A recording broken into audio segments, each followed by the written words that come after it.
searches. I've also supervised countless searches as well.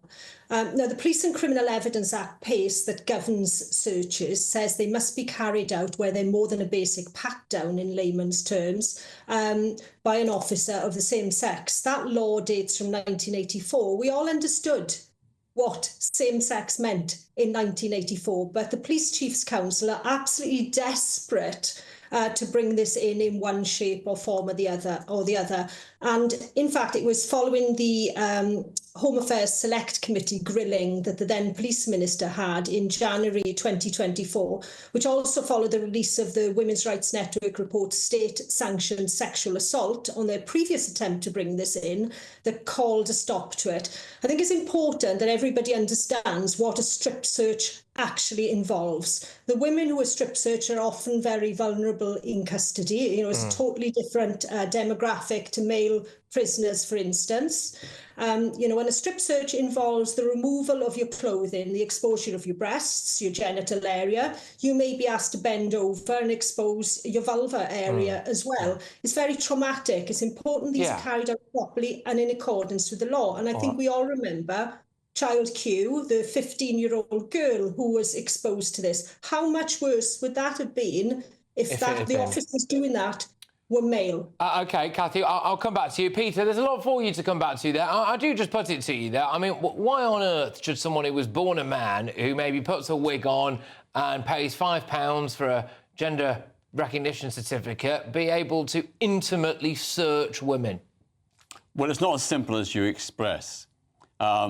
The gender recognition certificate requires the person to have lived in their acquired or affirmed gender for 2 years, and, as you say, get a doctor, a medical affirmation that they have gender dysphoria. Not going to be that to get that certificate is not easy. It's got quite a few hurdles. But leaving that aside, this proposal is just a proposal. It's not policy. It's just an idea that's been put out, which will be considered by the National Chief Police Council in due course.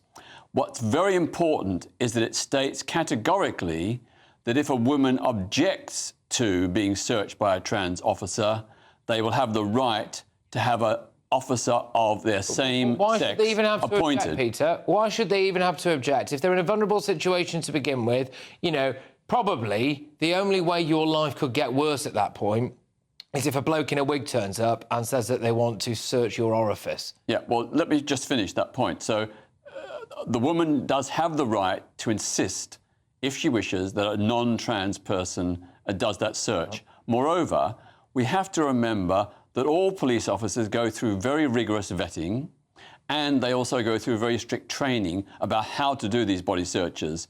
But the best safeguard is the proposal that I've been pushing for many, many years, that all intimate and strip searches should be conducted by more than one officer, that's 2 or more officers, and in the presence of CCTV and body cam footage. Right, OK, I'll bring Cathy back into this. Come on. Well, this is just utter nonsense, because strip searches can't be carried out under CCTV or body-worn video conditions for, you know, personal dignity anyway. That's the sort of policy of the police service for very good reasons. I don't think we need too much imagination to consider why. As for vetting, we've seen constant examples of vetting failures. You know, how many do you want me to reel off? And as for women having the right to refuse, yes, they can refuse, but they're not going to be told that the officer is pretending to be a woman, albeit, you know, very often they'll be able to see the evidence before their own eyes and ears. And in fact, this guidance that is put forward, which, based on the last time, Peter, that guidance was put forward to the National Police Chiefs Council, virtually every force agreed and implemented it almost immediately. So, you know, they're likely to do the same again. And the women who do find their voices and object, if they do so in a manner that the policy finds objectionable, they will find themselves being dealt with positively. And police officers know what is meant by positive action. They will be expected to be arrested and subject to a criminal investigation. That is not good enough. Human rights matter for women too. I totally agree that women in the force or outside the force should have a right to object. Their voices should be heard. Their arguments and evidence should be listened to and taken into account. But going back to your point, I accept that under normal situations, doing strip and intimate searches with CCTV and body-worn cams would be problematic unless there were very strict guidelines about what happened to that footage. And there are ways of ensuring that footage.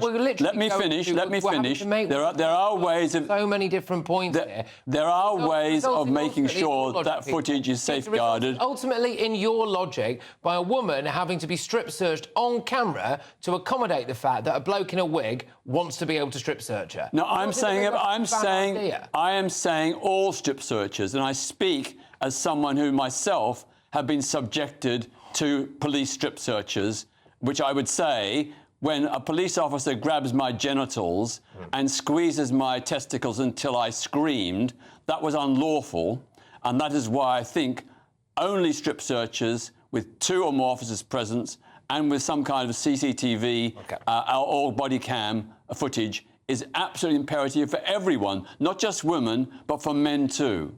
All right. OK, look, both of you, thank you very much. We could obviously carry this on. Well, go on very quickly, Cathy, if you're being very quick. Have you got a point you want to come back to on that? Yeah, I just wanted to say we can't forget about policewomen in this. They are being compelled as well to search males, to strip search them.